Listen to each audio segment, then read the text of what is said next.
हमर channel Mithila music ललमनिया बाजार के सब्सक्राइब करू और घंटी के सेहो दबाओ। धन्यवाद।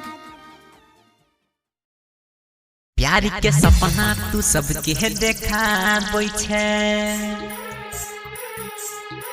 गे सब छौड़ा के पागल बनाबै छै। परफेक्ट मोबाइल सेंटर ललमनिया बाजार। प्यार के सपना तू सबके देखाबै छै सब छौड़ा के पागल बनाबै छै। देखै में ब्यूटी नंबर 1 छतु के करीना से नहीं कम छतु के दीपासा से नहीं कम छतु के देखै में ब्यूटी नंबर 1 छतु के दोसर से नहीं कम छतु के दीपासा से नहीं कम छतु के।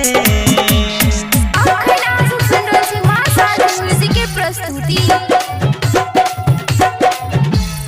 डीजे उमेश सुखीपुर बाजार। के छोट छोट तू कपड़ा लगा बोई छै सब छोरा के दिल धड़काबै छै। छोट छोट तू कपड़ा लगा बोई छै सब छोरा के दिल धड़काबै छै।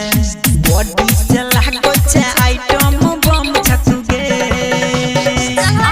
करीना से नहीं डीजे सदाना बासा से नहीं कम छतु गे।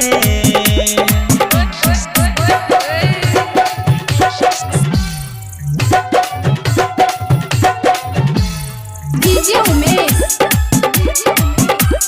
सुखीपुर बाजार। राइटर जी के अंदर के तरपाबै छै साइलेंडर से नैना लड़ाबै छै।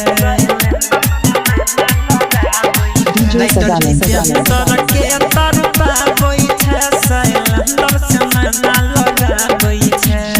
गायक रामकिशन के लवर सनम छतु गे करीना से नहीं कम छतु गे दीपासा से नहीं कम छतु गे।